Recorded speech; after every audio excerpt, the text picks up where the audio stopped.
sorry. Wow, so sorry. I was muted and I didn't know.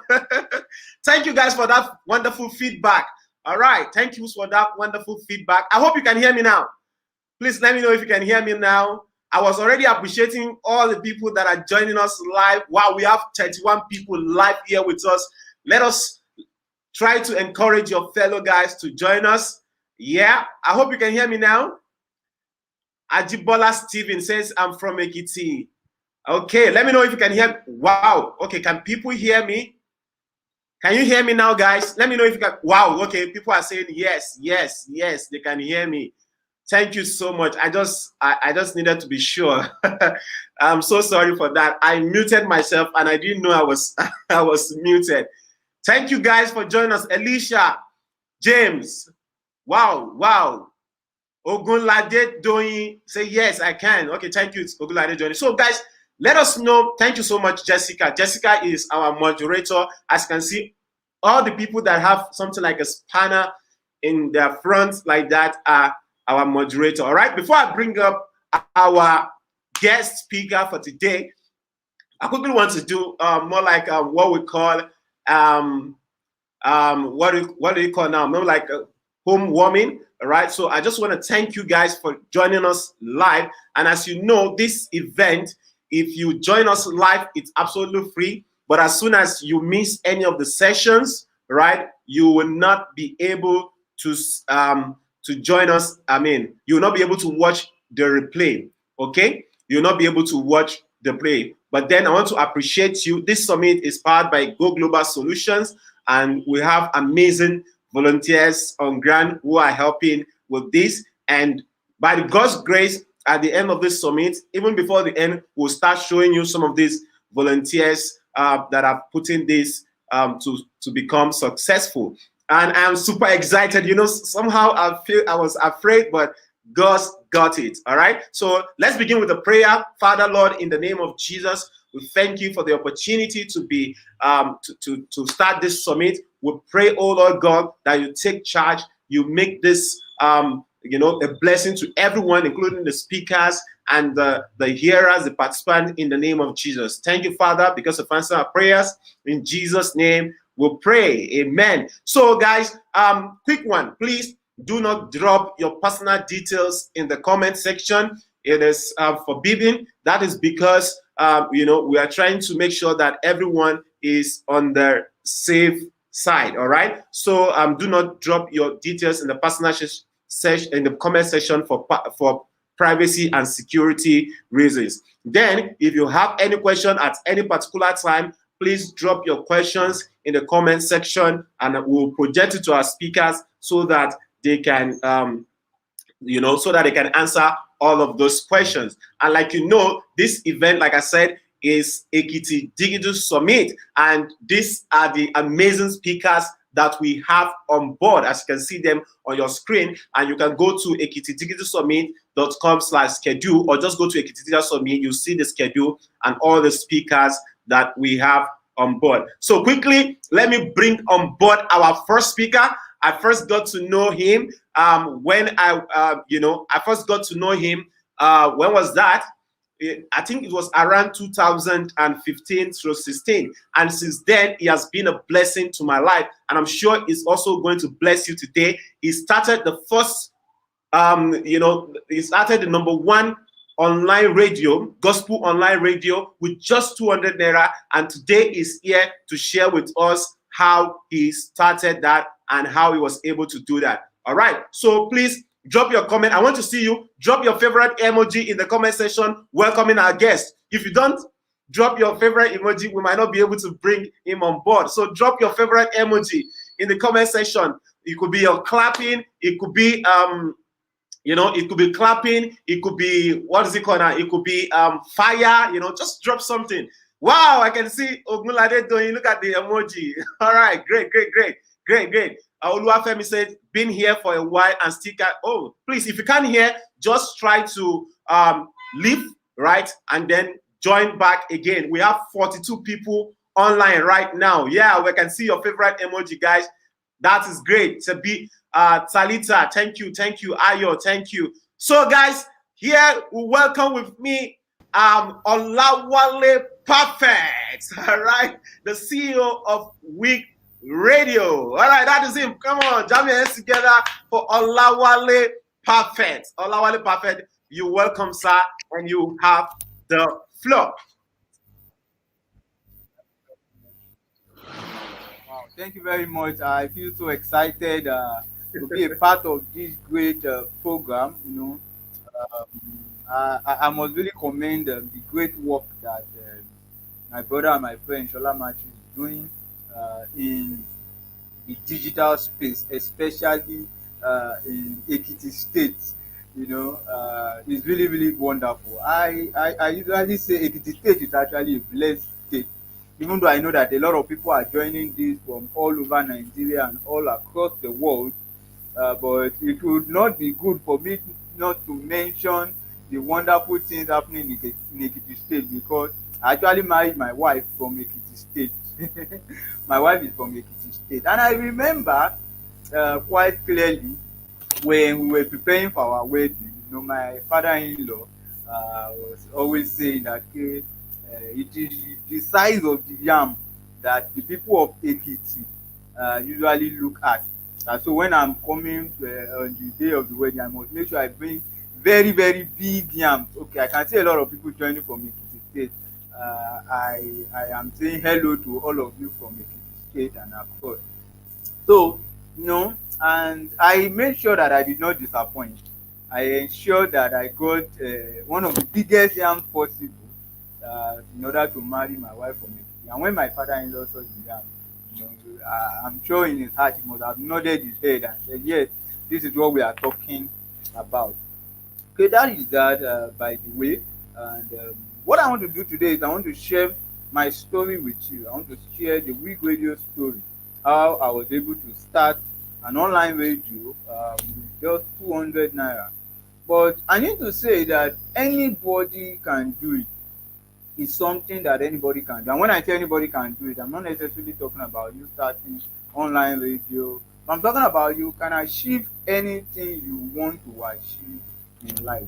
Now, one of the major excuses that young people like us usually give whenever we want to achieve great things is that I don't have capital. So I have been there. That's the title of one of Shola Machi's book. I have been there. So I can say that I have been there. So I'm in that situation whereby there is no capital and you want to do something great and you are wondering, how am I going to make this thing possible? So let me start by saying that I graduated from University of Lagos Biochemistry Department in the year 2009. And when I graduated, there were a lot of ideas in my heart. And one of the topmost ideas that I had in my mind was that I would love to come back to biochemistry in order to do my PhD. Now, by virtue of the fact that I graduated with a first class, one of the privileges that I was supposed to enjoy was the fact that I was supposed to go directly to do my MPhil and then PhD and skip the master's process. So I went for my NYSC, Compulsory National Youth Service Corps. I served in Ebonyi State, Nigeria, one of the most wonderful places to serve in Nigeria. And towards the end of my service year, I began to pray. Now, I don't know what particular faith you might be of listening to me right now, but I must establish the fact that God is real and God is constantly speaking to people. And I believe in my heart that God is definitely going to use different methods, different ways to speak to you. Now, there are people that are listening to this right now because God wants to do something great and mighty in your life. So I began to pray and ask God, what would you have me do? And that's one of the questions that I think that you need to begin to ask now. Maybe there's someone listening to me. It seems as if you are clueless. You are wondering, okay, what do I want to do with my life? There's a need for you to connect with God. I know you will say that, okay, but this is a digital summit. This is not a church program. This is not a spiritual program. But the truth of the matter is that it will be a mistake if I do not mention that. I told you earlier on that I want to share my story with you, and I believe that you'll be able to learn one or two things from my story. to see how you can apply the same to your own life. So I began to pray and ask God, God, what would you have me do? The option I have is to go and do my PhD directly in biochemistry and become a lecturer. I've always desired to lecture. I've always loved to teach. I've always loved to lecture. And you know, when my NYC wrapped up, when it ended, um, one of the things that God told me was that he said, stay back in Ebonyi State, and don't be in a hurry to go back to Lagos. I'm based in Lagos. My parents are based in Lagos, you know, and don't be in a hurry to go back to Lagos. So I stayed back for about 2 months or thereabout. So in the course of that 2 months, I began to have some dealings with God, and God told me that He had an assignment for me in the media. Now, for me, having an assignment for me in the media looked like, okay, what exactly it is. Maybe I'll just probably run a program or a podcast and stuff like that. We talk about academic excellence. So by virtue of the fact that I graduated with a first class from the University of Lagos, one of the things that was on my heart was that I've always been passionate about helping people attain academic excellence, and I still do that up to now. By the grace of God, I've seen quite a number of people that have been able to graduate with first class with proven principles that I've shared with them. I have some of them written in my books. Um, I have a book titled "Be Careful What You Call Impossible." I have another book titled "Academic Mentor Devotional," and several others like that. So, what came to my heart was, let me go to WIG Radio and let me go and start an academic program with them. So I sent a proposal to WIG Radio, hoping that they would come up with something for me, give me a time slot that I can use to kickstart a program. But unfortunately, I realized that I didn't get any response from them for several months. And as I was still thinking about it, I remembered something, which is that God told me, I have an assignment for you in the media. Now, this is very, very crucial. Now, in as much as there is something that you have in your heart, that you feel that, I want to do this, I have a great dream, I have a great digital dream, it is important for you to get educated. Because one of the major challenges we have in our generation today is there's this saying everybody is talking about, that school is a scam. That why should I go to school? After all, I just want to make money. And then they will tell you, look at this person, look at that person. He went to school, he doesn't have a job, and stuff like that. Now, I need to emphasize this: school is not a scam. You should need to write it down somewhere where you will see it daily. Because I know that, okay, we have a lot of young, maybe undergraduates who are part of this program. So I need to emphasize that school is not a scam. All right. So I told myself, in as much as God is telling me that He has an assignment for me in the media, the best thing for me to do is to go to school, to go and equip myself for what lies ahead. Now, I'm going to say this categorically. Of course, it is not the things that I learned in school that I am practicing today, but being in school gave me a leverage.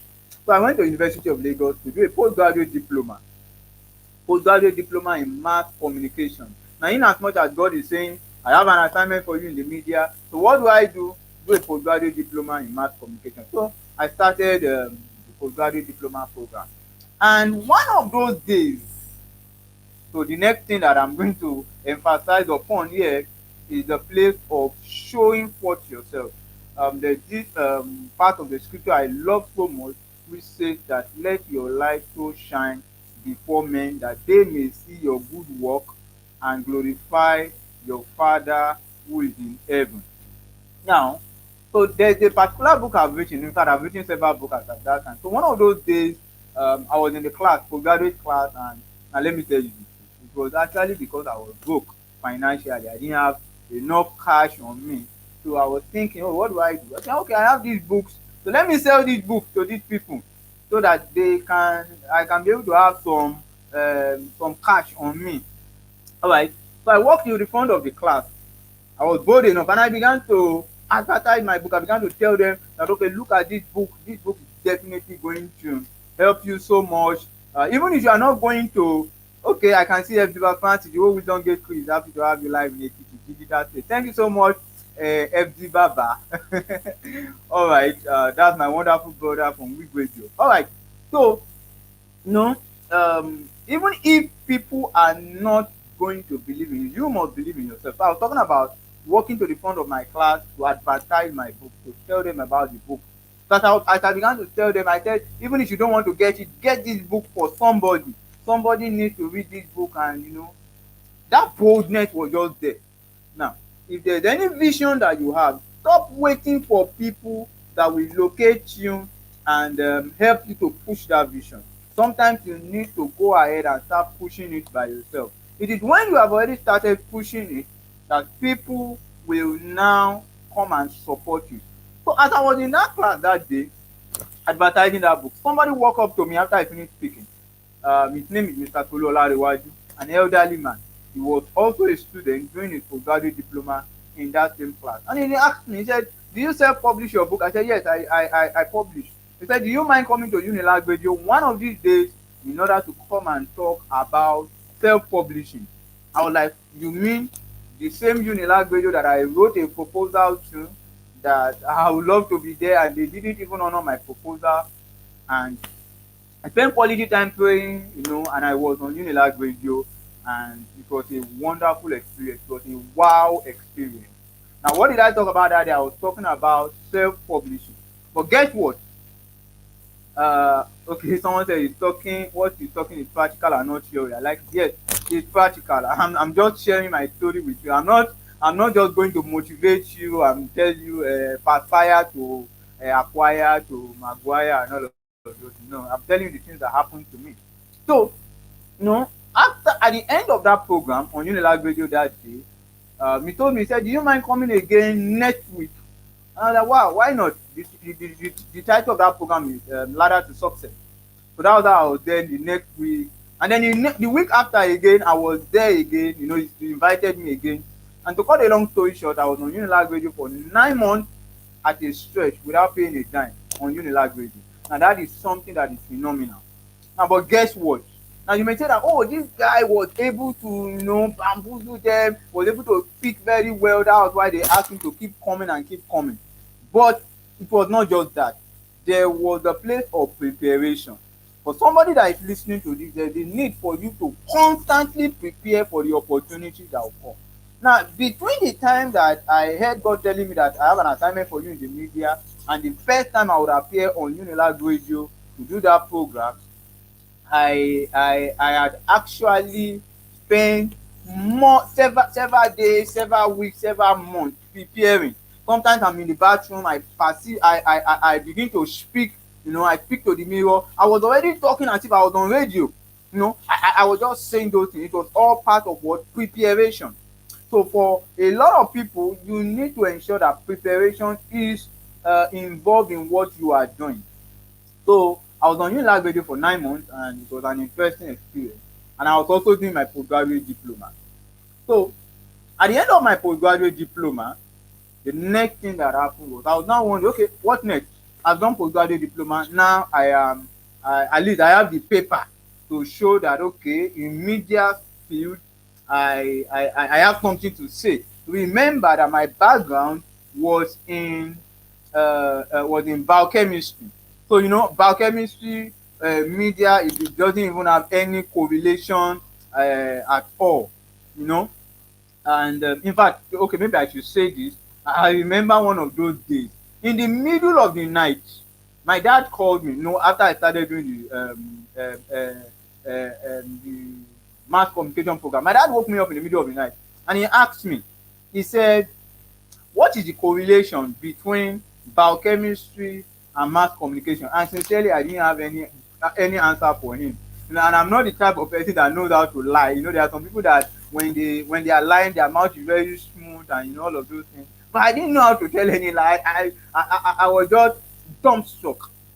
But I knew that this is what I am passionate about. And I know that there are a lot of people that for one reason or the other, there's something that you want to do. Maybe you discovered a niche in the digital space, but you are not getting the kind of support that you need. Probably because your parents said, no, you must study medicine, you must study law, you must study accountancy. And you are looking at yourself and saying, no, this is not what I want to do. What I want to do is in the digital space. Please go ahead and do that which you believe, because it's just a matter of time. Of course, I'm not telling you that okay, you will make money overnight. No, that's not what is going to happen. But eventually, you are going to make your impact. So after I finished the postgraduate diploma, I I was wondering, okay, what next at this point in time? And here comes God again saying it's time to start a radio station.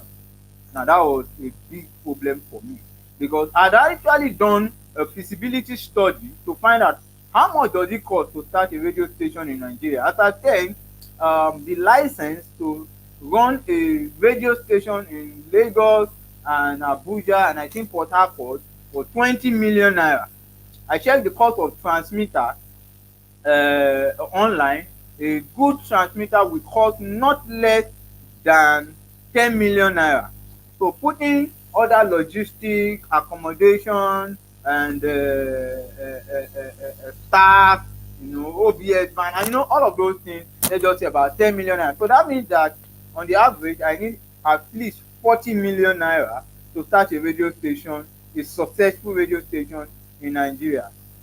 So I was like, okay, how much do I have in my bank account? I went to check my bank account, and all I found there was 200 naira, Guarantee Trust Bank. That's the same account that I'm still using, GTB Bank. And it was just 200 naira. So I began to wonder, it maybe God does not know what it takes to start a radio station in Nigeria, or maybe someone is deceiving me. And most likely, maybe I am the one that is deceiving myself. But I was so sure, I was convinced that this is what God wants me to be doing. So I decided to take the first step. And what is the first step? The first step is simply to do something. Now, it's not enough for you to just say, oh, I have a dream, and you are just talking about it. You've written it down. I know there are people who are watching this right now or listening to this subsequently, that you have that dream that, okay, I want to do this, I want to do that. You've written it down in your diary, but you have not done anything about it. Sometimes that first step that you need to take might be to put up a call to somebody. Call somebody and tell the person that, okay, this is the dream that I have, this is what I want to do. What do you think about it? As you begin to interact with people like that, something happens. They begin to give you ideas that is going to help you move you to the next stage. So one of the things that I did there, well, there was this particular guy that was in my fellowship back then. The place of networking is very, very important. If there's one thing that I really thank God for, God has helped me to be able to build a very good quality network with a lot of wonderful people. So I just called him that day, and then I said, are you in your house? And he said yes. I said, okay, I'll be in your house. So in some few minutes, I went to his house at Oregon, and then I shared with him. I told him, I said, okay, this is the vision that I have. Okay. So before I get to that particular point, I was talking about starting a radio station in Nigeria. It cost about 40 million naira. But all of a sudden, the idea just dropped. Online radio, internet radio. I don't know where I will say that particular idea came from, but it just the place of inspiration. That's why I had to start this story talking about God. The truth of the matter is that you can't divorce the place of God from any form of success that you want to achieve in life. And that's why I am not really apologetic when I'm talking about the place of God, because I know He's my source, He's my all. There's nothing I am today outside of God. Okay, so the thought just dropped as an inspiration that it should be possible to have a radio that will run online via the internet. And I was wondering, so how can this be? How can something like that come up? And I usually tell people that there are two G's that you need in order to be great in life. Number one G is God. So I've been talking about God over and over and over again. The second G that you need is Google. Google. Google. Now what does it mean? It simply means that anything you are looking for, just Google it. As in, just go online and go and find out about it. So the moment the idea came, internet radio, online radio, I just went on Google and find how to start an online radio. Excuse me, how to start an online radio, and then began to make a lot of research, but I still didn't get all the things that I needed. So it was at that point that I began to network with people, speak with people, and I spoke with this particular guy, and he was telling me that, well, I really don't know if something like that is possible, but I think we can work out something. To cut a long story short, we were able to brainstorm together, and after some time, WIG Radio started.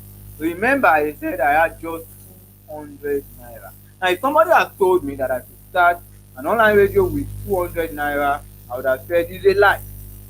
But it is actually possible. Okay, people sometimes ask me, that 200 naira, what did I use it for? Maybe I used to buy data. I really can't remember. But the key thing is that the amount of money that I had was not a limitation for me, because I know there are a lot of people today that want to do great things, that want to achieve great things, and they say, oh, the reason why I can't do this thing is because of capital. Capital is never a problem. Sometimes we also want to blame the government, but the truth of the matter is that there's a limit to what the government can do for you. Buhari cannot solve the problem of everyone over. The governor of Ekiti State, is doing it best, but he cannot solve all of the problem in Ekiti State. So that is the reason why we need young people like you, young people like me, who are going to go into the digital space and begin to do great things there. So another thing that I need to talk about is the place of the support of others. I mentioned it in passing, gradually. You can't achieve great dreams alone. So for me, I've seen wonderful, wonderful people that work together with me, to ensure that the vision becomes a reality. And the moment I started, there was something I always kept doing back then: social media. I began to make aggressive use of social media. On my Facebook, Olawale Perfect, that's my Facebook name. I began to talk about the vision, and God began to bring people my way. God began to bring people that would support financially. I didn't ask anybody. I've never asked anybody for a dime, but God began to bring them. They were just supporting financially, and sometimes what you even need is not the finance, it's not the money. People a lot of times think what they need is money, but sometimes you don't need the money. What you really need is the skill. The person that designed our first website, his name is Bolaji. I've forgotten his surname now. He designed the website at almost no cost. That's the truth. Now, it was something that I could not quantify into money, because I didn't have the money to do that. So take the first step, work with a quality network, then get the support of others. And like a play, like play, like they say it here in Nigeria, we began to reach people with our online radio. The name of the online radio is WIG Radio, Wisdom Gate Radio. It's actually short form for Wisdom Gate Radio. And we began to reach people, and then we began to check our statistics. Within a short period of time, we reached 10 countries, 20 countries, 50 countries, 100 countries.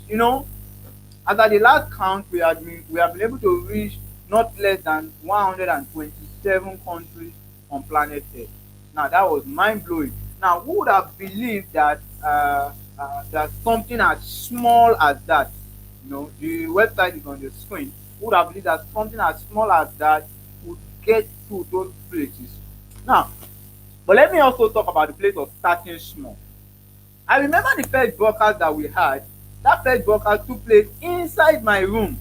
The studio that we was my bed, and inside my room, my wet towel was on the door, hanging on the door. I just gathered my friends. I told them, okay, we are running an online radio. They all came. They believed in the vision. Now, that first broadcast, the only thing that I was asked was the mixer that we used. I can still remember that the microphone was a borrowed microphone. The name of the guy that borrowed us the microphone, it was a church microphone. Sheun Yusuf, he was the one that borrowed it from the church, brought it to my house. The laptop that we used was also a borrowed laptop. Oyedeji Abiodun, he was the one that borrowed us this laptop that we used that day. Wonderful people, they came around. Almost everything. The only thing that was WIG Radio property that day we had that first broadcast was the mixer. Every other thing was borrowed. And then gradually we began to grow, we began to buy our own things. And it all started from my room. So then, anytime we want to have a broadcast, we do the broadcast inside my room. But I was trusting God that we would expand. So after some time, we began to think of, okay, we can't continue doing this thing inside my room. We can't be bringing guests and then they will come into my sitting room, enter into my room, and then be seeing my towel hanging on the door and stuff like that. So there was a need to expand. But this is where I am going to. If you have a vision and you don't have a location yet, start from where you are. Start from your room. In fact, these days, because of the way the digital space is, you don't necessarily need to have an office. A lot of people have great visions and they're saying, the reason why I can't go ahead with it is because I need an office that have an AC. It is not true. You don't need an office that have an AC. The only thing you probably need these days is you need a good laptop and internet connection. That's just it. So, after some time, there's this office adjacent to my house, and my dad said, "Oh, you guys can come and make use of the place." That was how we moved into that place. And that place is dead. And then after some time, we felt that, okay, there is need to expand. That place could not contain us again. So, we decided that we were going to build that place. So, my dad gave me permission, and then we built the studio where we use presently. I'm not in the studio now. I'm actually in my house. I wish I was in the studio. I would have probably maybe zoomed the camera for you to see the studio. But the studio that we use presently, we built that place in 30 days. Wow, I can see my wife is online. Okay, thanks so much, babe, for joining. I love you. That's by the way. All right, so we built that place from the scratch, and God was faithful to make everything happen. Now, another story that I think is important that I should share. After we began to expand, we felt a need to build a mobile application. Very interesting story. So I saw a particular organization that was already doing something similar to what we were doing. So I contacted a person that built their own app. I said, "Oh, I want to build this type of app. How much would it cost?" And he told me, he said, "Your bill is 250,000 naira." And I was like, "Wow, 250,000 naira. Where would I get 250,000? I don't even have it. And even if I have it, I'm not sure if I want to spend that much on a mobile app." So remember, there was something I mentioned earlier, and I said you need 2 G's in order to be great in life. Number 1 G is God. Number 2 G is Google. So I went back to Google to find out how to build a mobile app, and then gradually. Now it took me time. Now when you want to do things like that, especially when you are an innovator, you realize that there will be so many things that might want to stand against you. Now it took me a lot of time. There were times that for an entire day, the only thing I'm just doing is I'm just online. I thank God for the kind of parents that God gave me. They were very supportive. They didn't trouble me too much. Now, of course, they were always wondering, what this guy is just sitting down with computer, just sitting down with their phone, you are just pressing phone and all of those things. But they believed in what I was doing. So they didn't stress me too much. All right. So I went on Google again and then began to search and search for a long time. Eventually I came up with an idea of how to build a mobile app. So the mobile app that WIG Radio is using presently, I built it and I began to improve on it. And nobody taught me. I didn't go to any school anywhere. I didn't even go and meet anybody to teach me how to build a mobile app. It was just all about patience. So when you want to learn things online in the digital space, there's a need for a lot of patience. Just go there. Okay, what is it that you want to learn? You know, just go ahead and keep learning it. Yes, you may not get it the first time, but keep at it. Keep at it. Eventually, you realize that it will become a reality. All right. So within a short period of time, I was able to build a mobile app. And then the next thing was I thought about it that okay, it is not enough for me to just say, oh I'm doing this thing. There's also a need to train others. And then we branched to another aspect, another dimension, which was to begin to train others. And then we came up with WIG Media Institute. WIG Media Institute is a training platform where we train people on media. And the convener of this program is a proud alumni, one of our best students ever. I must say that one of our best students ever to pass through WIG Media Institute is doing great exploits. We began to train people on how to make use of the digital space, and by the grace of God, we have trained hundreds of people. Let me just put it that way, hundreds of people in don't ask me why I'm smiling. Okay, my wife just dropped a message and I'm seeing something. All right, let me continue. I want to stay focused and not get distracted.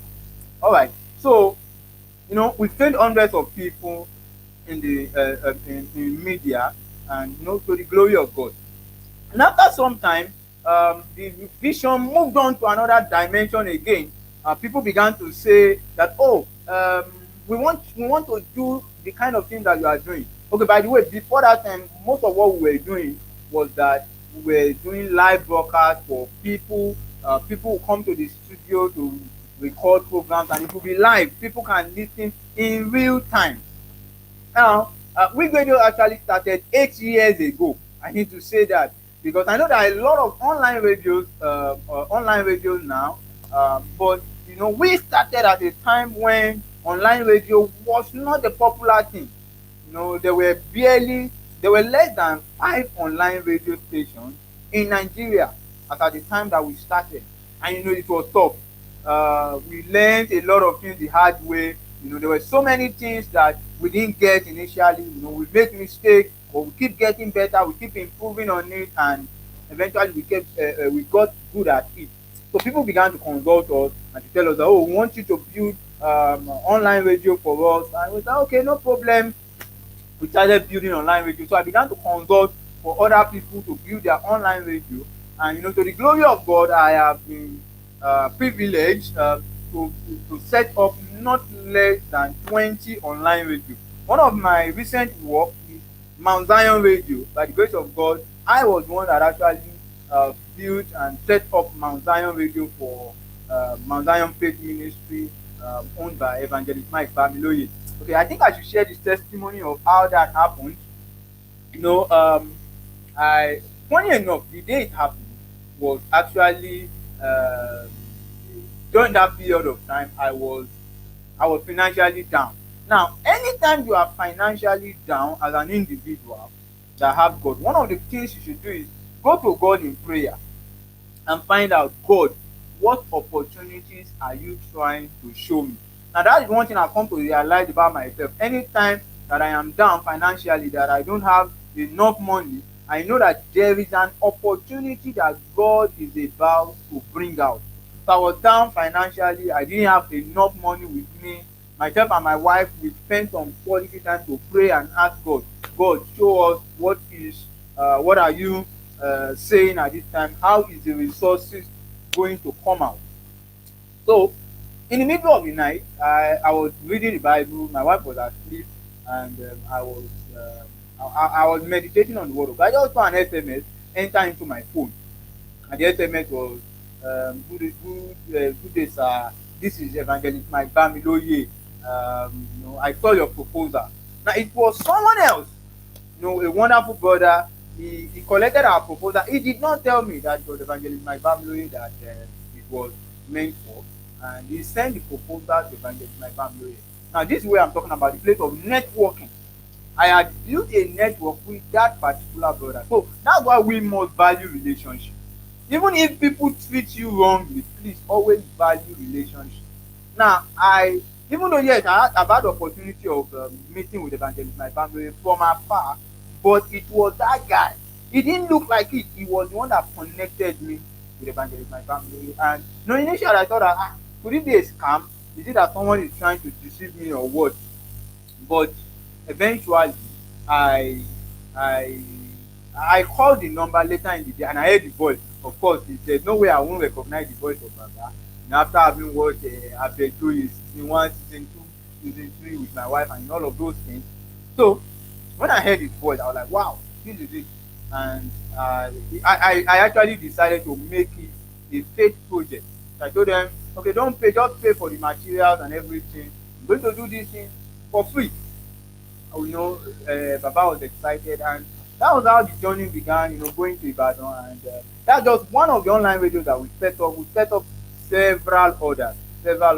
But I just needed to talk about the uniqueness of that one because it happened at a time when, I was financially down and I just needed a breakthrough, and God used it to compensate in one form or the other. So we began to consult for other people, and that was how we kept expanding and expanding to where we are. Presently, we have a lot of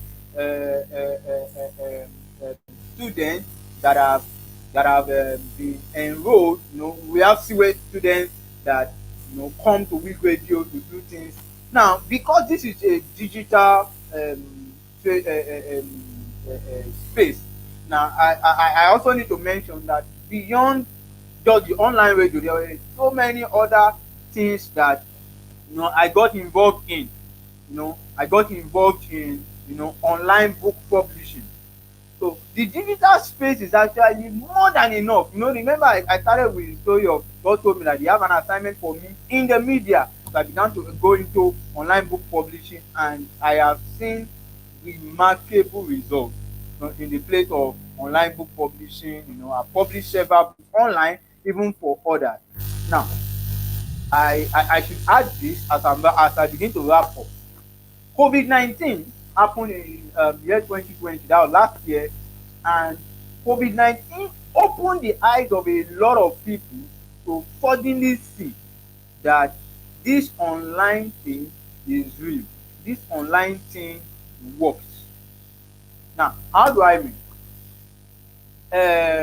All of a sudden, of course, we were all used to going to church every Sunday and stuff like that. But when COVID-19 happened, everybody was on lockdown. People could no longer go to church. Then there was a need for the digital space. Now, this is the revealing part of it. What it is revealing is that it is revealing to us that there is a wide array of space that is available for everyone in the digital space. Meaning that, yes, of course, we are not praying for another lockdown, but all of a sudden, the eyes of churches opened. I remember when we started with Radio, we approached a number of churches and organizations. Okay, let's cover this program. We believe that there are more people who can be a part of this program than those who are physically present in that particular program. But they saw it as no, all this online thing, all these young people and stuff like that. But eventually with COVID-19, people began to see that this thing is actually very, very important. This thing is something that we can't do without. Now, for every single one that is a part of this thing, I must tell you that there's a wide array of space in the digital space that is waiting for you. If you look at the rise of YouTube, you see a lot of online celebrities that just suddenly rose up. We talk about people like Mr. Macaroni, MC Lively, Wole Agba, Mackenzie Comedy. Now, these are people that maybe on the average, they probably will not be able to afford to produce their own films. All they need to do is, many of them started with a small phone. So there is a wide array of space. I know that's not the part of what I'm going to be talking about. Someone else will probably be talking about some of those things. But I just need to ship it in that there's a wide space that is available now, which you need to tap into. I think I should stop there as I entertain questions and bring back my wonderful friend and brother Shola Machi. Wow, wow, wow. That I always trust you to deliver so amazingly. That was a very, very wow session. Guys, can you jam your hands together for Olawale Perfect? Let us see it in the comment section. Jam your hands together for him. Come on, come on, come on, come on. Let us see your comments in the comment section. Jam your hands together for Olawale Perfect. Thank you so much, sir. That was a very, very great section. Please, if you have any question, drop your question. All right. There is a wide array of space for you. All right, that is cool. I can see some of the people dropping portable codes in the comments. All right, thank you so much, guys. We are taking questions now. So if you have any question, please kindly drop your question. Sir, I think you said there are 3 G's, right? You mentioned God, you mentioned Google, but I didn't get the last one. Maybe I mentioned 2 G's. God, 2 G's. God. Okay, and 2. Wow. Yeah. Okay. Maybe we could add a 3rd G anyway. Maybe I'll think of a 3rd G. All right. Okay. So I think we are good with the 2. God and Google. So amazing. All right, guys. Please drop your questions in the comment section. One thing so profound that Olawale mentioned is one of the things is that school is not a scam. So many people think that school is a scam, and they don't want to go to school, and they just feel like, okay, they have started making money. They feel like money is everything, but really, money is not everything. School is not a scam. Thank you so much, Sister Ope Esther from Ekiti State. That is your beautiful wife, and she's been cheering up in the comment section. I remember when you said you love her, I was like, gosh, there's love. There's love. All right. Okay. So Joshua Oladipupo says, amazing story, sir. This is similar to the way I started learning my technical analysis knowledge. Amazing. Google has a lot of things for you, YouTube, and so much more. Those are the things that Olawale Perfect has been trying to get. Okay, somebody has added the 3rd G for you, sir. He says grace. All right. God, grace and grace. I agree. Yes. So Yes, I will add that to my archive now. Yeah, God, Google, and grace. All right, that's God, amazing. Google. Yeah. Okay.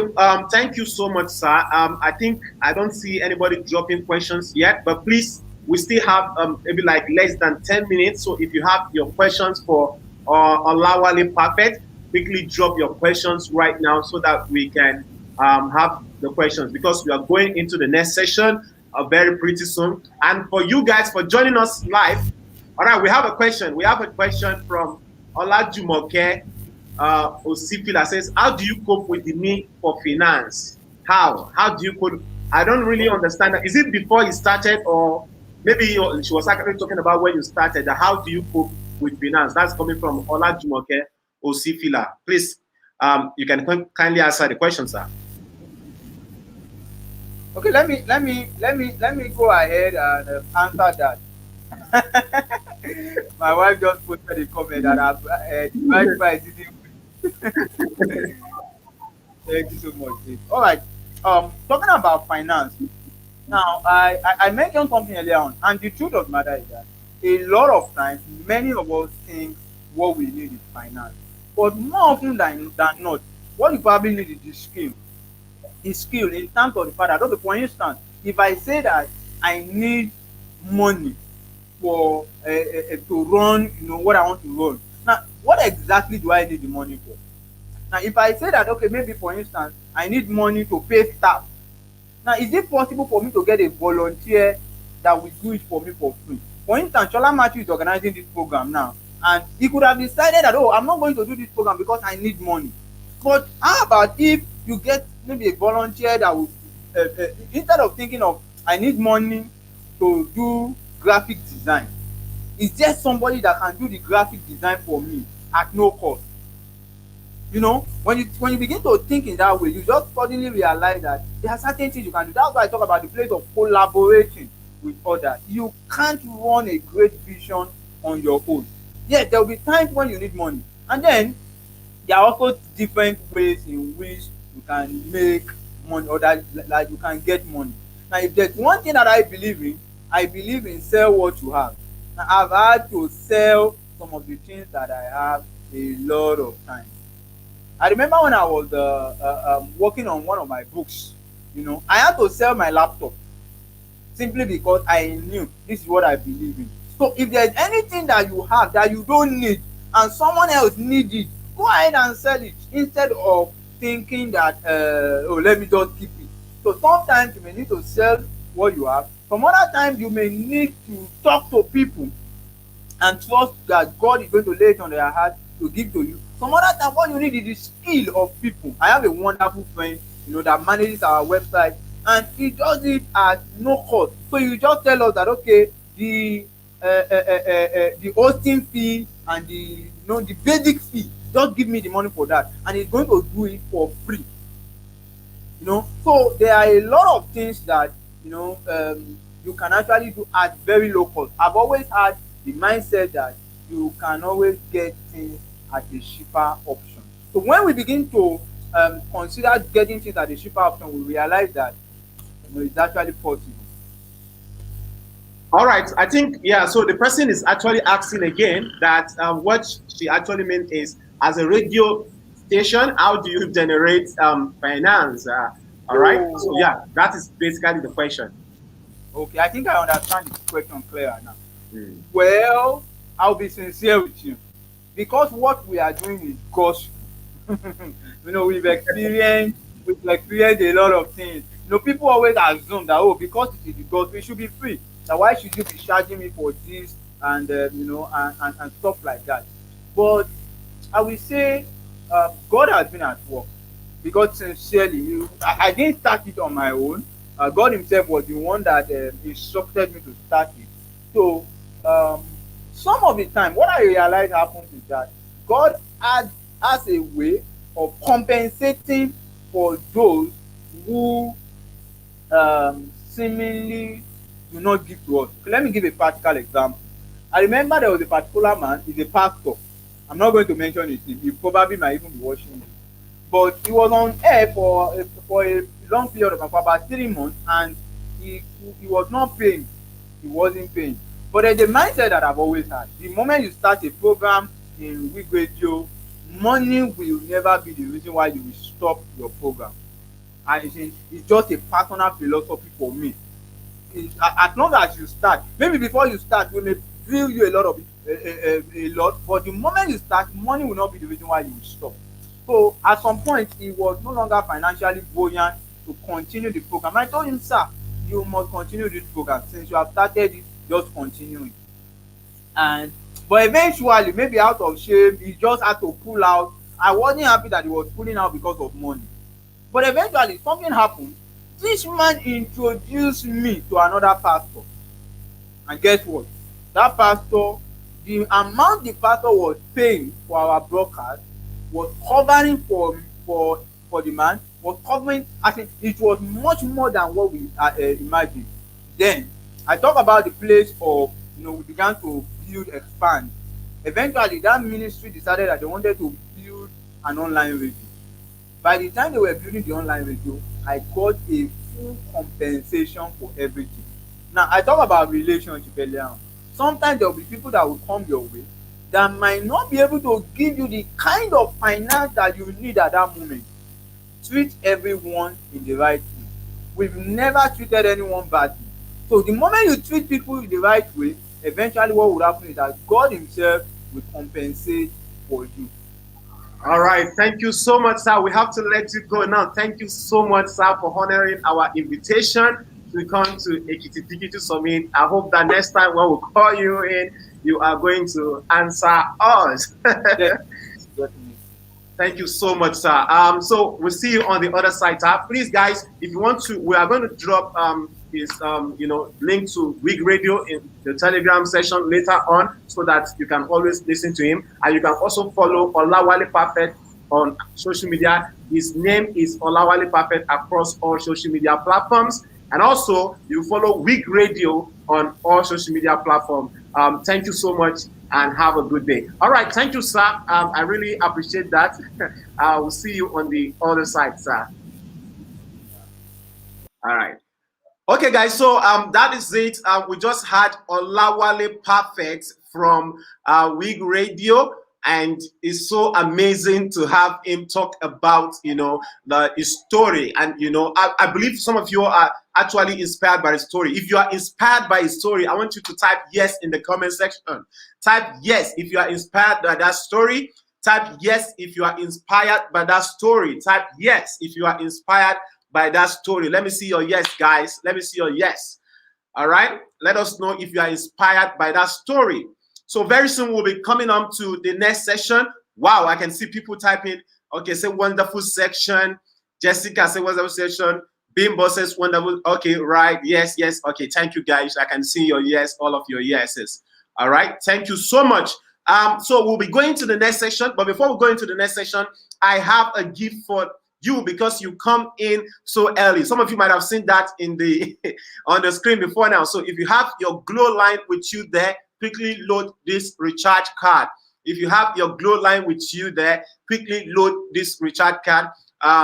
Don't leave because we have a lot of amazing gift for you. And after this section, this coming section we want to have on education, we're going to have another session on on Google Digital Skills. And please, that link we're going to drop immediately after this. Don't leave. Make sure that you check the Telegram channel immediately after this event.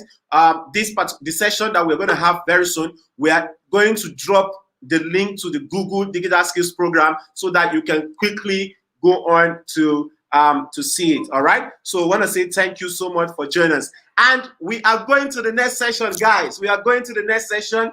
The next session is on education. So I have with me amazing guests who are already here with me. The first person on the screen that I have with me here will join us live is Dr. Ajiniro Barnabas, and that is him. Barnabas, you can actually let us see. Wow, handsome face. And after that, we have Prince Lois. Wow. Thank you so much for joining us, our great people and our great guests. Please, if you are the one that want that recharge card, let us know in the comment section so that we can actually acknowledge it. In case you have not seen it, this is it again. It's Glow line. So if you want it, so let us know in the comment section. All right.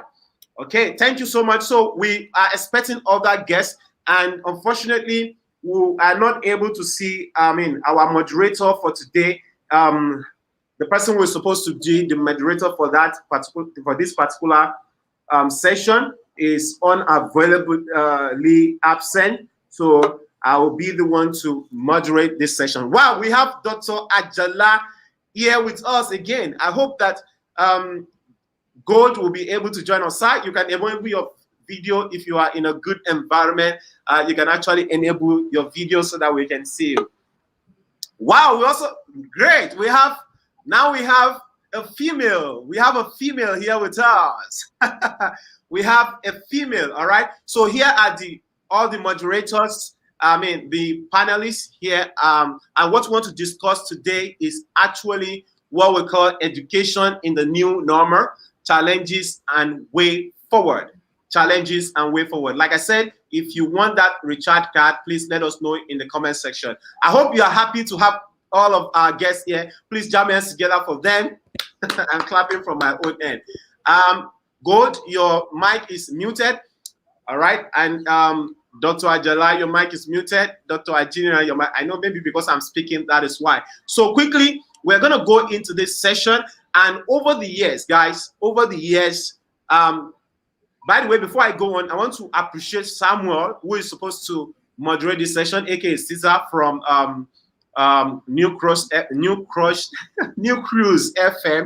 for the amazing job. Even though he was not able to join us, he sent me his his document for us to carry on with this session. So I want to say thank you so much, Samuel Caesar, for that awesome job. So over the years, there has been questions marks on access to quality education, right? Especially in Nigeria, and especially to those people at the lower ebb in the social class, right?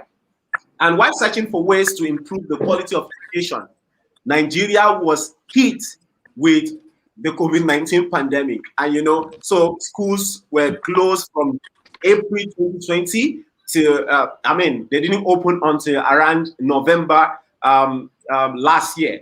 So what lesson did you learn from it? The first lesson is that access to technology is a path to continued learning across the globe in Nigeria. So this evening, like I said, we have the pleasure, all right, of having 4 amazing educationists or education enthusiasts, right, with us here. The first person on the list that we have here is, let's start with ladies, right? We should start with the lady, is Ms. Gold Dowale. She's the founder of Gold Heart Foundation. And then the next, we have Prince Lois Adekola, who is the Chief Executive Officer of Advanced Edge Africa. I hope I'm correct, sir.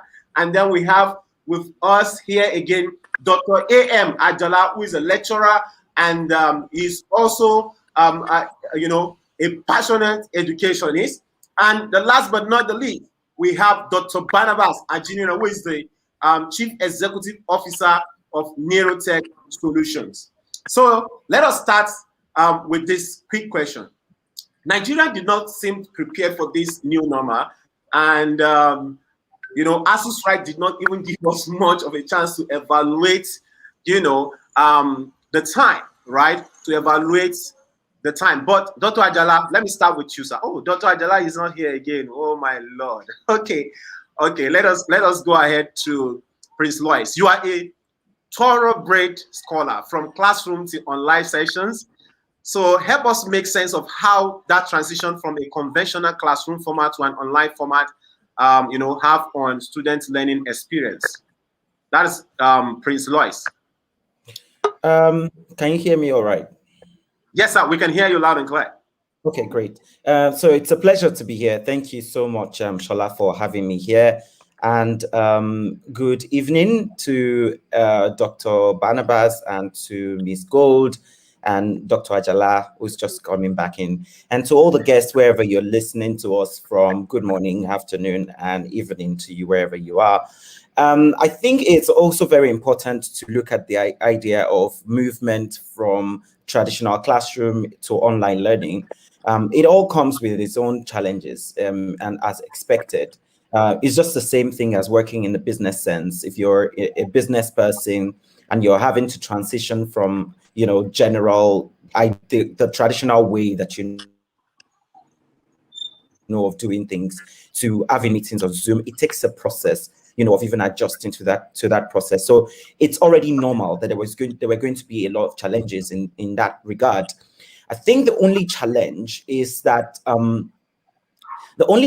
we were never really prepared, and people who were supposed to take the responsibility, a lot of effort were not put into place. I was studying last year, and I was studying in a place where we were in class today. An announcement was made that the country was going into lockdown, and we finished that class. The next class was online, and it was just that swift.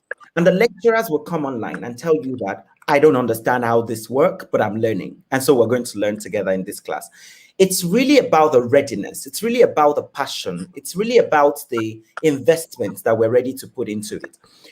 Most of the things that happened during COVID was actually reactionary.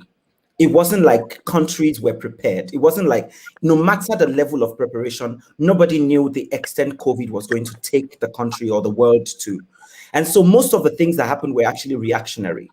But the rate at which countries reacted was very, very different. Some countries that had a lot of resources in place, and that had people that were really ready to hit the ground running, were able to make quick efforts.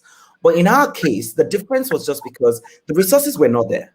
Because take, for instance, the allocation to education has been around 5%. I think this year it's 5.6%. It has always been around 5% to 7% to all of those things. And so how do you then juggle that when health at the state that we were last year, health was almost a priority for everybody. We need to, find and understandably so. So without the right resources, and the fact that a lot of people were not even prepared to understand how to use the tiniest thing on the laptop, it became a serious problem. So I think what I'm trying to say is, I don't know if I answered your question, but I think the first thing is that we didn't have the resources. We had very little know-how, and the passion to actually get going was already very low. And there's so many complex issues to this. So we can't even say that, oh, the teachers are not ready to learn or they're not ready to get going. It's about, are they already motivated enough to keep going? So it's a lot of multifaceted problem that we had. COVID opened everything and made us see how far down the ladder we are. That is absolutely true. Thank you so much, Prince Lois. And I want to ask just a quick one before we move to Ms. Gold. How was the experience for you moving from, you've already talked about disadvantages and, everything actually have its pros and cons. What was the experience for you moving from, physical to, transiting to the online class? How was it for you? I think for me, it came with a lot of mixed feelings. The first is we were afraid. We were scared that, will this affect our learning level of knowledge that we're going to acquire? And it came with a bit of excitement that, oh, we're trying something new. I'm in the middle of this thing when this thing is happening. So I get a bit of this and a bit of that. It came with that excitement as well. It also came, and I think because of how the lecturers approached the teaching and learning process, it also came with some sort of power sharing. So that I'm in this classroom, my lecturer is learning, I am also learning. So it came with a lot of different things, but the fact that the platform was there, some of these platforms were already there. It was just not really being put to good use, but COVID gave a reason to use it. So it came with a lot of, good things and a bit of, I can tell you for a fact, sometimes, when we are in class, you zoom off. I mean, the attention span when you're using digital platform is not the same as in a physical classroom. So you can't dispute that. But I think, that was my experience. Thank you so much, sir, for that awesome analysis. Actually, things are not easy, especially when it comes to online education. There are times that you zoom off due to distractions and all of that. All right, thank you. That was a very nice one. All right, Miss Gold, Duwali, I understand that you seem pretty closer to secondary school students, right? Especially in public schools here in the state. I wouldn't want us to leave that out, right? So the challenges of accessing tech products for indigent students are quite visible. But the question is, how can we summon this within the Nigerian education framework? Okay, thank you, and good afternoon to my panels. We can't deny the fact that coronavirus pandemic has forced students, teachers, educators across all levels of education to rapidly adapt to online learning. We don't have choice because that was the only method we have in delivering education at that present time, being lockdown. I remember before the lockdown, we were in second term. The students were writing the exam. So I was marking when they declared that we shouldn't come to school the following day because when they declared lockdown. So it wasn't easy. We need to start marking. We need to start recording. In which recording should be done in school because of some things we needed to put in place. So we don't have choice than to now, okay, let's bring ourselves to online and start discussing online. So COVID-19 pandemic has really forced the world, not even the educator system alone, to just adapt to online meetings, virtual meetings. And I'm very sure that if not because of the lockdown and the COVID-19 pandemic, Ekiti Digital Summit will not even host online. Maybe the organizers could have been planning, maybe getting or bringing people together and the likes. But COVID-19, it has its own positive impact and it also has its own negative impact. Though the challenges were so much because teachers were not trained before or not to use technology like that.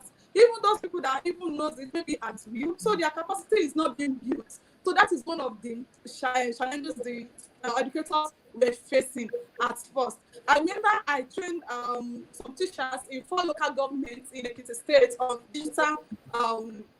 digital skills. And during the lockdown, some were calling me from other local government that they want to get Android phone, they want to get smartphones, and they like, which one should they get?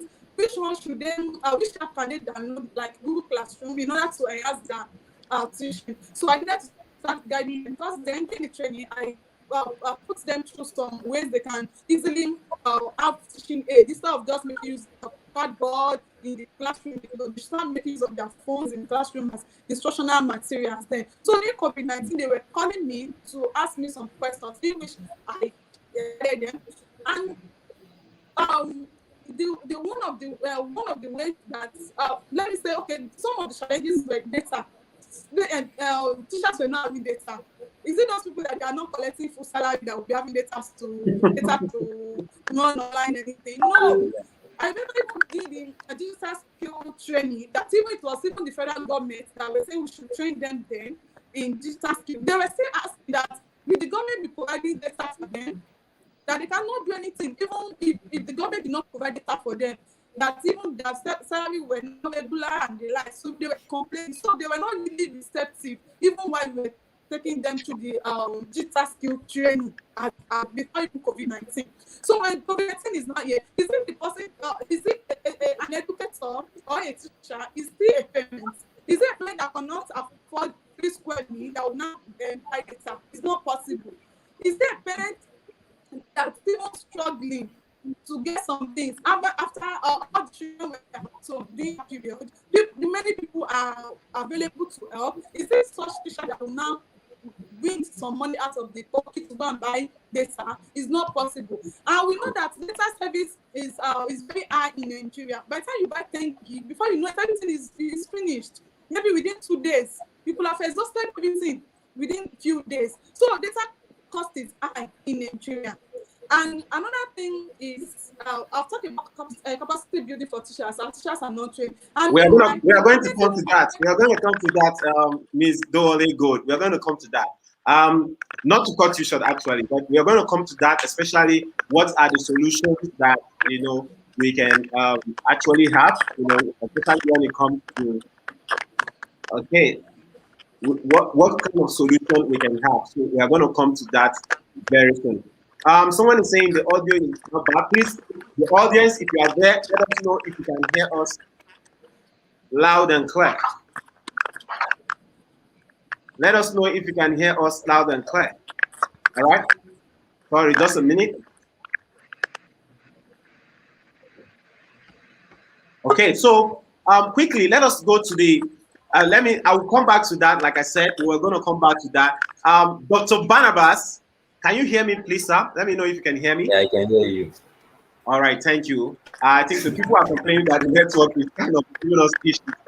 It's all good. That's part of what WIG Radio is actually talking about. Access to internet data is actually terrible in this country, and especially also given at a very cheap rate. So it's very. So, Dr. Barnabas, as you know, we have seen how government across the world have created policies to aid the online learning. Nigeria does not have such clearly defined policy on how to ensure that education does not suffer as much as it did during the lockdown last year. Considering the peculiarities in Nigeria, I would like you to start, off the ideation process here of what government can do to ensure that the gap in the knowledge in this new normal is not wide. I hope you understand my question. Yeah, I do. I understand your question. All right. The first thing I want to bring out is the fact that the new normal is actually a dynamic system. What we are used to be the static system. The dynamic system. Are you hearing me clearly, please? Yes, I can hear you clearly. We can hear you all right. So we're in a dynamic system right now, and what's bringing about this dynamic system is the technology. The technology is making things in a fast and fluid way. Now, the thing about the government policies is that naturally the government, they are usually slow to making policies that regard education. That's the first thing. They are usually slow in making any policies. They rather make policies that will suit their interests. Right now, education is not on the top of their list, and I don't see it becoming the top of their list very soon. Now, another thing again is technology is not really on the top of their list right now. They rather focus on other things. Now, the question now is what do I see as the ideal thing to do to make things go fine? Actually, the government will have to start from accepting the ideas from the youth. The youths are the one in this system. The youths are the ones taking up teaching jobs. The youths are the ones in school. The youths are the ones facing these problems. The people making the policies are not in this system anymore. They are just there to just listen and make decisions. So the ideal thing will actually be when the government is ready to really listen to the younger generation who have a vast and an in-depth knowledge of technology to cater for this education issue that we are facing. Now, that is one. Now, the other thing again is, well, a fellow panelist have already spoken about allocation, the budget allocation of education. Definitely, it is too low. So, if you want to have an ideal system, the budget must increase from 5%. 5% is too small. And we have over 2 billion students in the country. Like, sorry, we have 2 billion, sorry. Like, over the world, we have over 2 billion students. Now, a large proportion of that 2 billion is also, they are Nigerians. So, and let's come to Nigeria as a whole, as a country. We have virtually the working force of this country, they are the youths, and we have a lot of the youth being students. So, if the government wants to really do something ideal, they need to take the interest of the students as number one. So, and out of these students, we have a lot of students with ideas that they can rub minds together and bring ways to make things move faster. So the government just needs to be able to listen to this younger generation. So I think that will actually bring an ideal way. The government being ready to listen to the younger generation. But if that is not solved, the government don't listen to the younger generation, and we are the ones with the power of technology to move things forward. So until that is being solved, then we cannot talk about something ideal. So that I think that was saying for now. All right, thank you so much. Before I come to you back, Ms. Dowale, before I come back to you, I would like to take a question for Dr. Ajala. Oh my Lord. You see, that's part of the thing that we're talking about. Before a minute is gone. All right.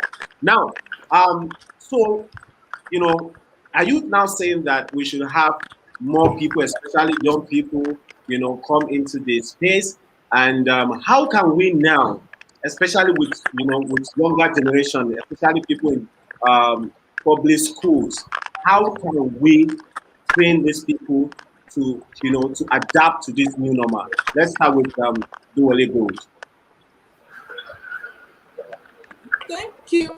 Like I said earlier, that the capacity of the teachers should be built. You need to build their capacity for them to work. We have a lot of government schools that they have facilities. When they are talking about teaching aid, they have computers in their ICT lab and the likes. But you see them, they are not making use of it at all because they don't know the usefulness. They can't even operate it. Maybe in a school, they have maybe one computer teacher in the school. How can a single computer teacher educate all the students in the school? How will that teacher guide all these? So I think we need more of computer teachers in schools so that at least they can aid the effectiveness of the usage of computers in school. And it should not be a waste. All these computers are in schools, especially government schools. Everything is just there. Some could have even been destroyed or because it has no use to them. So in that case, government should train these teachers, should build capacity, teach them on digital skills, ways they can make use of, apart from the computer teachers. All the teachers should be aware. You should be able to bring your laptop computer to schools, to the classroom to start teaching your students as teaching aid, not bringing up cardboard. When I was trained to use cardboard as instructional materials and some other things, but majorly it's cardboard. You bring the paper to class and put it on the board to show your students this is what you are teaching them. But the world is not like that anymore. Computer should be brought to the class, then display, even though it's 5 minutes video on the subject. on that particular topic you want to teach them, it will be more effective in the classroom because they are watching it, they are seeing it, they are hearing it, and they're looking at it. They will assimilate better than when you are still using card as instructional material in the classroom. So I think the government has a lot to do to encourage the teachers to train them. This is what you can do. These are the ways you can go about it. 21st teaching, 21st century teaching, not 20th, not 19th again, but still we still have teachers of 18th century, 20th century in the school. So they're still making use of the method they were taught in school to train these students in school. So the government needs to continuous training. Every time, this should have training every time on the use of technology, because even the students have they're even technology-wise than the teachers. So teachers have smartphones, they don't know how to operate it at all until they give a student time to send a message, time to ask for something on a phone. So a lot to do. So and teachers too, they have their own role to play also. They need to, even though when governments are not training them, they should train themselves. They should have quest for knowledge. We want to know this is digital age. We are not locked age again. Let's go out. Let's teach ourselves. Even because if you are passionate about your teaching, if you are passionate about what you are doing, you have extra mind to acquire knowledge in order to deliver to your target audience. So I think building of capacity is number one government should do, and government too should provide more facilities in schools. And there should be monitoring it. While they are providing the facilities, they should monitor it also. That, are these schools making use of it? Because in private schools now, they know the cost. So they're always monitoring whatever they have, their facilities and everything. They don't want it to be faulty or anything. They don't want anything because they know how much they purchase it. Thank you so much. People don't manage government properties very well, so it should be trained on. All right, thank you so much, Doole Good. You mentioned two key points, that government should build capacity and also government should provide more facilities. So, Prince Lois, you are a thought leader. When it comes to education, you've traveled far and near, and I know you were recently in the UK for your masters, right? So what do you think the government, what do you think individuals, not just the government, but what do you think we can do in order to adapt to this new normal? Okay, so thank you very much, Shola, for that. Just to correct, it's Louis, Prince Louis. So Prince Louis. Louis. Louis. Thank you. I think there is something we need to identify as we talk about this thing, and it will help us to really focus on the things that really matter. And I think because there's a problem in our education system, let's face it, and that's the problem of follow. That's the way to put it. We don't think that we can create solutions, and so we wait for the solution to be created by another country, and then we take it and then we adapt, like you said, or we adopt, and then we begin to run with it. Sometimes when we find ourselves in this situation, we are taking an assumed solution and then using it to create a future problem. What is happening right now is that we are taking, everybody has to do it, everybody. We don't have that capacity until our education system pushes young people. I totally appreciate what Ms. Gold and Dr. Barnabas has said. Number one, involving youth. Number two, people being passionate. Dr. Barnabas talked about involving the youth, and Ms. Gold talked about people being passionate by themselves. I think our education system from the ground up, and I think that's one lesson we must learn from what's happening right now. Our education system from the ground up must prepare people to create solutions, not just job seekers.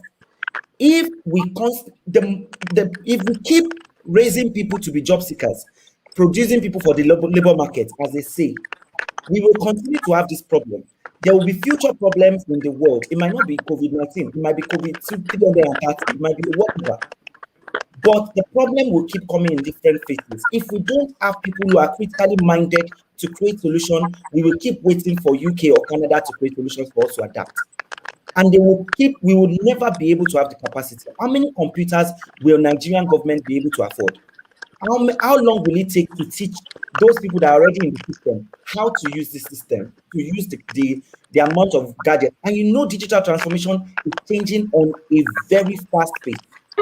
So it is important for us to face that from primary to tertiary. People must be able to go out and create solutions. Most of the solutions that we are seeing in the world right now are not created by their government. They are created by individuals, and they are selling it to governments. So if we don't have that system in this country, we are still having a big problem.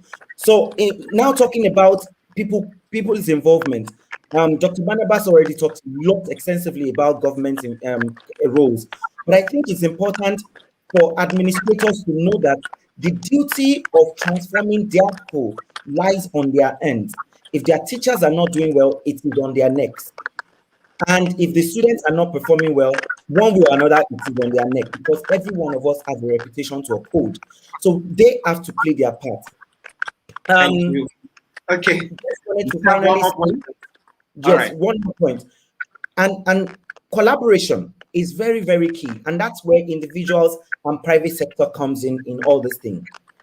We know the problem that we're facing and all that. If we're going to face it, individuals must know, what can I do in my own little capacity? You don't have to be a lecturer to start causing a change.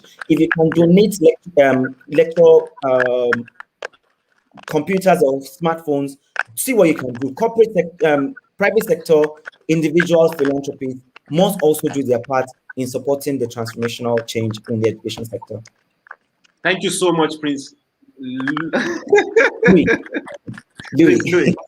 Thank you so much. All right, I hope that I will soon learn how to pronounce that word very well. Let's move to Dr. Adala. Dr. Adala, I hope you can hear me. I know you've been having issues with the network. Let us know if you can hear us. Oh Lord, he has also gone back again. Okay, so we have a comment from Bimbo Rosemary. It says, even with the computer teachers in schools, government needs to change the syllabus, because the syllabus using presently does not enhance teaching of practicals. It's theoretical. All right, so that is basically what Prince Louis was actually talking about the other time. I wish that okay, I got the pronunciation. I wish that okay, that's a good comment, Bimbo. Thank you so much for that wonderful comment. I wish that Dr. Adela is here, because he's an expert in creating syllabus, so he'll be able to tell us what can we do with that. But let us move to Dr. Barnabas. Dr. Barnabas, what do you think we can do as regards the current syllabus that we use in school? I remember when I was in university, one of our lecturers, a physics lecturer, who used to use, maybe you have met him when you were in 100 level then. The man was using the same notes that was given to him like 30 years ago to teach us. I won't mention his name, right? But that's right. Issues that we have. And we're talking about creating, building our students from ground up in order to be able to create solutions. What do you think we can do as regards this our syllabus? What can the government do? Like Dr. Barnabas, over to you. All right. Thank you very much. Thanks for that question. Now, the thing is education on its own is like a world, and the internet is also is a world. Like, so there needs to be connectivity.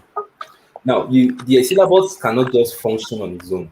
If you tell these people to go and work on the syllabus, you will make that same mistake again. So there needs to be a link. So you need to bring the students must be there, the teachers must be there, the administrative officers must be there, past lecturers, everybody needs to be involved in creating a new syllabus. So what I think should be done actually is the education system should be given great attention. Now, the whole education system should be viewed from an internet point of view, such that the curriculum is one, the teacher's aspect is one, the student aspect is one. Now you need to bring up these people. So like our panelists have been saying, you need to train these teachers to be 21st century oriented. So until we get that right, we can't review any syllabus. They will keep making that same mistake. So the first thing is training. Train these teachers to be oriented in that way. The students need to also, a lot of students have accepted accepted this new normal. So in probably few months or few years time, or in a very short time, they will all have that skill of accessing this online learning and a lot of e-learning and stuff like that. So we need to also bring the teachers to speed. You understand? So we need to also focus on them right now. Teachers, because many of them are the older generation, the lecturers in university. If you look for them, for example, they have the older generation. So you need to go into their midst and bring up a system that will train them. That's the first thing. While their counterparts in the secondary schools and primary schools, the same thing should be done. There should be a training system that will give them this orientation to be 21st century oriented. That's one. Now, when you have done this, when they have this mindset of okay, I think it's possible, then they can be able to sit down. Then with feedbacks from the students, then they can work hand in hand and think about a curriculum. Now, the issue of always having lectures and things like that, they can give room for sectioning the syllabus such that there's a part that will be any part of the syllabus that is possible for you to do it at your convenience, online, e-learning. You should section that part for it. Any part of it that needs to be physically attended to, they should also section that part. But while doing that, they should also involve the use of all these gadgets, all this technology. If there's a practical going on, there's no reason why they should not use digital methods. Now, a lot of these things we are learning right now, they are things that they've taught them 30 years ago. But now with this, if they're able to imbibe this attitude of using this digital system, you'll be able to even if you don't have the equipment you are trying to show your students, you don't have it there with you. But by using the digital system, you can actually get the pictures, get the videos, and get the copyright to use those materials in your institution. So the syllabus review involves a lot of things that you cannot just start without having to orientate these teachers and get a lot of students to give a feedback on how they feel it's possible. So we need to do that, then we can work on the syllabus. Oh, sorry. Thank you so much, Dr. Barnabas. Dr. Ajala AM, like I said, you've been having issues with your network. I don't know if you can hear me. If you can hear me, can you let me know? You can unmute your mic, Dr. Ajala. Okay? You can unmute your mic so that you can speak. Now, let me quickly read some comments from some of our participants. Ola Yanju Olamide says, honestly speaking, Nigeria does not have our own established policy for educational development. Comparing the development in private secondary schools to public schools says so. So this person is actually talking about public schools and secondaries, public schools and private school.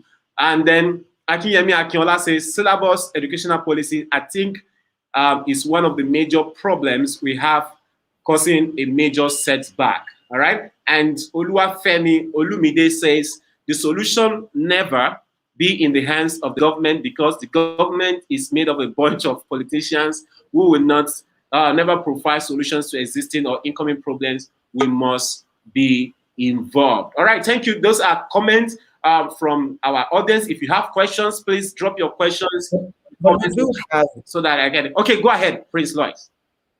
Yeah, I just wanted to say that we do have a policy, and I think it's just important to know that the problem exactly isn't really in the policy.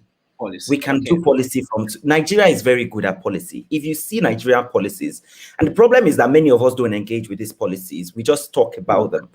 There are policies. If you read Nigeria's policies, engage with it, critique it, you would know that the policies are great. Some of these policies are the best. UNESCO will rank it as the best. But come to implementation, then it becomes problematic. We have the National Policy on Education. The NPE was developed. There's been like how many editions now? Six editions.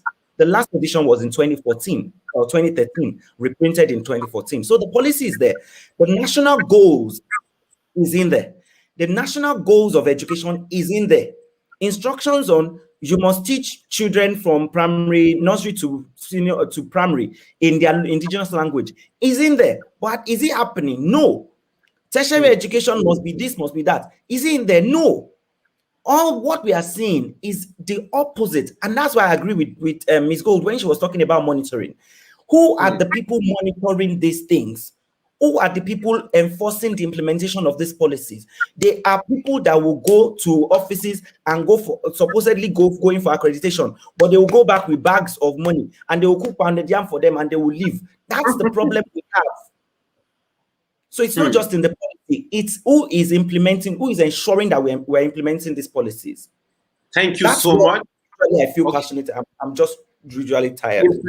Implementation is key. Implementation is key. Jessica Olori says something. One of our audience says, I think we can achieve more if more work is done at the recruitment stage. What kind of staff do they schools even recruit? Are they digitally inclined or not? So maybe that could be part of the policy and things to be included in the policy if it's actually not there. Then someone says, I think syllabus should be changed every 3 years. That is Dati Nasil. Dati Nasil is probably from India and listening to us. Thank you so much, Dati Nasil. Someone also, Dasil Concept says, I also agree the change in syllabus. Even most of the primary schools in Nigeria don't have textbook or ICT. All right, let's come to Dr. Ajala AM. Dr. Ajala, I hope you can hear me loud and clear, sir. I hope that you can finally be able to speak with us. The network has been terrible at your own place. I'm serious. I'm this network. I have been on it the last 1 hour trying to connect, deal with the audience. It's quite unfortunate. I have to shift the 3 regular. Right, Dr. Ajala is. So, Dr. Ajala, we're still having issues with your network. It's not really clear. We cannot really hear you clearly. But let me put on a question to you, Dr. Ajala. Maybe, by that time, the network will be able to be okay. You are an expert when it comes to syllabus, creation and implementation. What do you think about the current syllabus that we have in this country as regarding education? And what can we do to adapt to this new normal? I mean, have a new syllabus, or is there a way that we can actually adapt to this new normal? Sir, over to you, Dr. Ajala. Dr. Ajala is not there anymore. All right, so Dowale Gold, let's come back to you. I personally know you as someone who is very versatile, especially when it comes to education with secondary schools. What do you think about the current syllabus? Do you think it is okay, or do you think there's a need to change for it to change the syllabus, just like most of our audience are clamoring for? What do you think, Mark? Okay, thank you, Shola Matthew. We all agree that our curriculum syllabus is very old. The same the same syllabus your elderly ones use then is still the same the younger ones are using now. So we can't deny the fact that our curriculum is very old. But I said the other time that I trained some teachers in Ekiti on digital skill. The curriculum was reviewed because they gave us the curriculum and everything that I read through the curriculum. I was impressed. That is why we're now trained to train those teachers on how to use it. But getting to schools now, how many schools have the curriculum? It was even few we are even giving them in order to give the schools. The government will just give them maybe 6 copies, different subjects. Primary school, secondary school, just few to give to them. And up to now, we've not seen the usefulness in school. It's not even there. Because in that curriculum, there were it involved a digital skill, different ways of teaching. Even the primary school, the secondary school curriculum was reviewed a bit to fit into the world we are. But I'm not seeing anything now. Then the teachers were asking us that, okay, how can they have access to more curriculum and everything?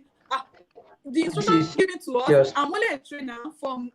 I was a trainer for Google. So I told them that they should go to the Ministry of Education and Technology in their various areas where they are So those are people that has the right to give them the full curriculum, as just to train them and drop something and some few for them in the school.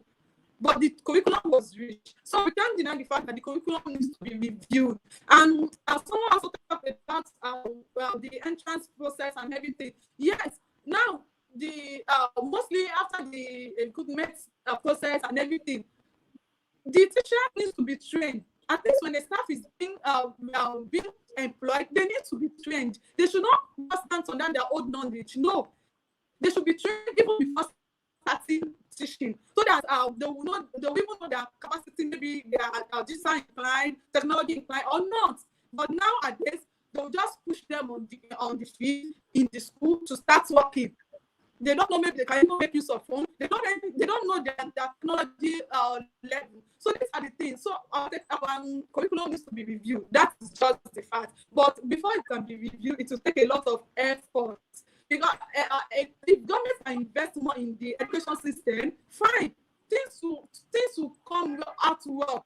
They won't be scared of another lockdown again or another anything that will cause us to be inside again. So I think this one should even be a lesson to the government and that stakeholders that they need a lot to do in the education system, and a lot of investment in the education system. But seeing it after lockdown, now I'm still seeing it's still the same thing. There is no improvement, except we are states now that still making use of their online teaching and the likes. But now, even here now, we've not seen, even during the lockdown, teachers were confused too. They don't know what to do, nothing to be done, because most of them are not technological inclined. So I think a lot to be done in the education system. Curriculum needs to be reviewed, and there are policy like what Prince said. We have education policy a lot, but the implementation is not there. He made mention of some. He made mention that okay, there was some set of people to go to school to monitor the facilities they are there, or the way teachers are faring over there. They will get there, the school will pay on the day for them, and they'll sit down and eat. They won't be able to say the truth. They won't be able to review. They won't be able to give feedback to those people that are authority that sent them. So that is the way. So I think all of us have a role to play. The government has their own role to play. Individual has their own role to play. Our parents has their own role to play. Teachers has their own role to play. Everybody, we all have our own role to play. Even because individually now, if they are given if the opportunity for us to learn, are we ready to learn? Do we have the openness of mind? Do we have the receptivity to learn? So we all have our various roles to play. We all have our various roles to play. Thank you so much, Go Dole. Because of our time, we need to move very quickly because we have another training, Google Digital Skills Training, especially for women. So women, if you are listening, please ensure you do well to attend. The link to that will be sent to the Telegram channel. All right, Dr. Ajala, you might need to probably disable your video. Just click on that place where you see Stop Cam, right? Just disable your video so that it's possible that your network will be able to be okay to be able to, the capacity should be able to increase if you disable your video. Dr. Ajiniro, lastly to you, the question is, everybody is talking about the curriculum, we're talking about ICT, people are talking about online, let's assume that there is another lockdown tomorrow, right? How do you think technology can really help? Or what should we do as regarding technology, with education in Nigeria and especially in Ekiti State? All right, thank you very much.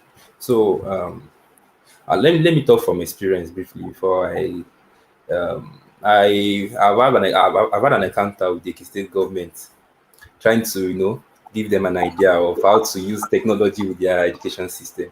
I worked on that project for quite time and got approved. But it got the time of, okay, how do we implement? The issue of money started coming in, and now, and actually, if that system was already in place in Ekiti State right now, it will have really solved a lot of. In fact, the lockdown, it will have been number one in Nigeria having a solution to the education. It was approved, passed a lot of steps, a lot of presentations, and it was approved. Implementation was the problem. How do you start producing? How do you start implementing the approved project?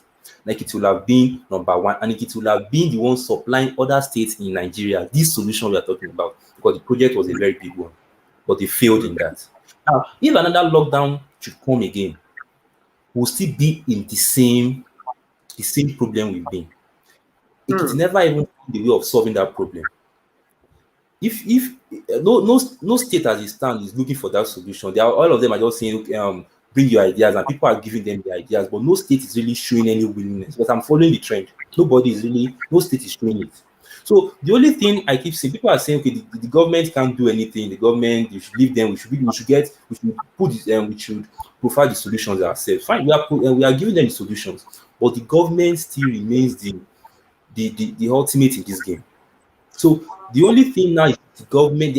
I can tell you there are a lot of projects that will solve this problem. There are a lot of projects on ground that will solve this problem. So the thing is, the government should just accept these projects, implement them, invest in these projects, and you will see solutions. Solutions are everywhere. I gave one, it was approved, so it never worked out because money they could not invest. All right, thank you so much, Dr. Barnabas. We have Dr. Ajala in the house again. Dr. Ajala, you might need to disable your video. Just tap on stop camera so that we can hear you, because we really need to hear. Amazing. We really need to hear your contribution. Dr. Ajala, like I said, you are an expert in developing curriculum and syllabus, especially in educational setup. What kind of, do you think this current syllabus is enough? If it is not enough, or if it's not enough, what can we do? How can we develop a new syllabus? In just 2 minutes, sir. Dr. Ajala, are you there? Oh, I think we don't have Dr. Ajala on board again. Yeah.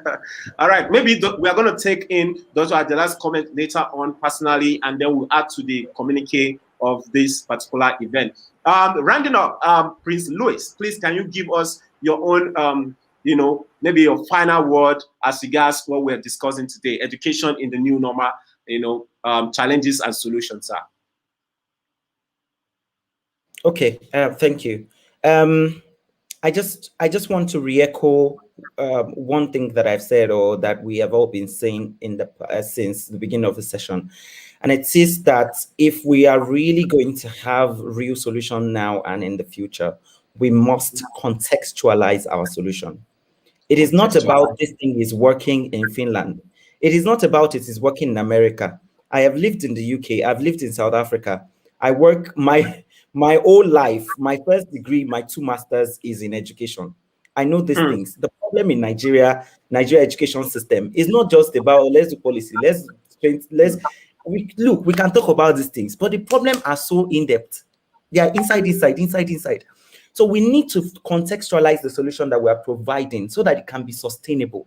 Okay? Then we need to decide, how do we want to move on now into the new era?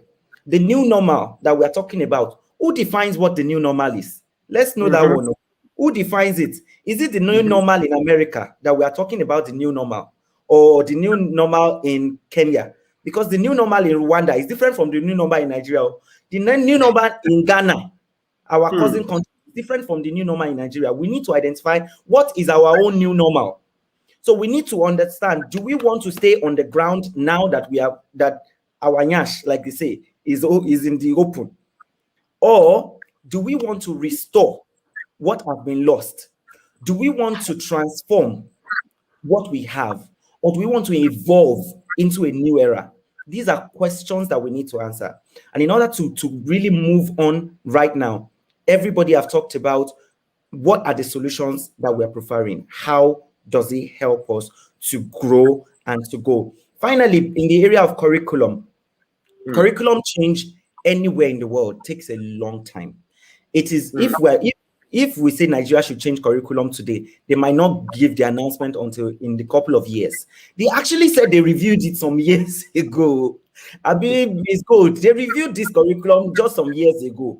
But the fact is, who are the people sitting down to review that curriculum? Who are the people sitting down? The people are old people that don't understand what Twitter means, are the one reviewing it and taking away all the important things. Who are the people reviewing it? Then while we wait for the new new curriculum to come, what are the teachers doing with their scheme of work? How are they bringing creativity, critical thinking, and ingenuity into their own scheme of work? So some of these things are things that I think teachers there can begin to take. You have your own the curriculum is there, your scheme of work is there. Tweak it in a way that brings on all these new dimensions and transform your class. You'll be identified. Thank you. Thank you so much, sir. We have to really round up now so that we can catch up with the next session. Your final word in 1 minute. Dowale, go. Let's have you in 1 minute. Your final word. Okay, on a final note, I would say government should collaborate with private sectors too. Just like we have, like I mean, local collaboration, not bringing those people we don't know down here in Ekiti State. Okay, we have at least we have some ICT hub in Ekiti State. Go global hub. We have Dreams hub and the likes. So they can collaborate with all these local hub to train teachers on how to make use of digital, how to make use of their computers, laptop in schools, and collaborate with other sectors too that can really train teachers on other skills apart from the normal skills they know, other skills that can improve them, emotional skills, leadership skills that can really improve them, technology skills, so that they can be well enhanced and they can deliver to their students. Because is whatever the teachers are delivering, that is what the students will be receptive to. So they need to change a lot of things and collaborate locally. So the government needs to collaborate locally. So that would be my final notes. Thank you.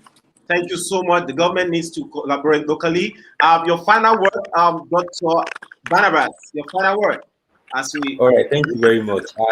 We've been saying a lot today, and I think the major thing we actually said that the challenge is actually absence of committed leadership. But in the midst of that, I want to challenge. I want to also encourage everyone out there that there's a niche that you can tap into in the educational system. Like I keep saying, the youth should wake up, the younger ones should wake up. The ideas, bring up these ideas, package them, sell them to this government. I tried it and it's got to an extent. So I'm just encouraging, if we youth can keep doing that same thing, we keep going to their doors, we keep knocking, we keep bringing those solutions to their table. I think one day they'll dance to our tunes.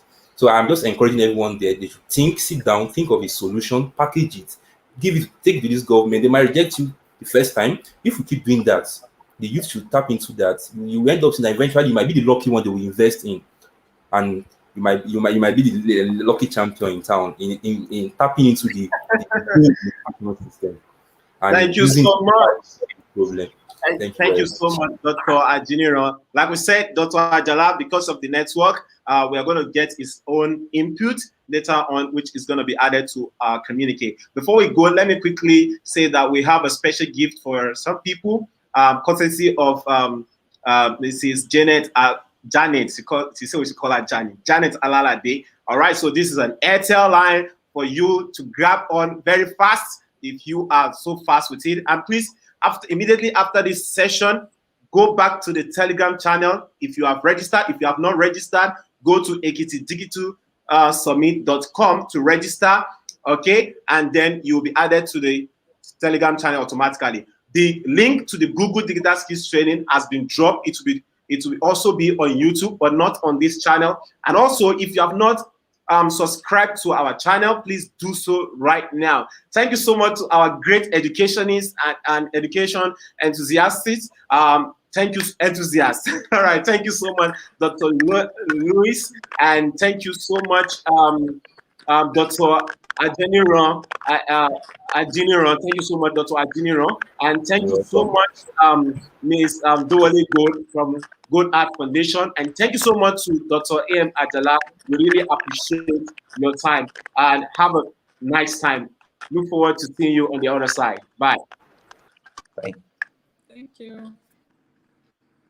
All right, guys. So that was a very great session. We'll be after the Google Digital Skills Training Program. We'll be going live again at 7 p.m. So we'll be going for a break from 6 to 7. So guys, please go ahead and check the Telegram channel for for the link to the Google Digital Skills training. They're going to teach you how to build your brand and sell online. The training is specifically for women, but of course, everybody is allowed to attend the training. And thank you so much to our awesome participant and to Jessica Olori, our moderator for today.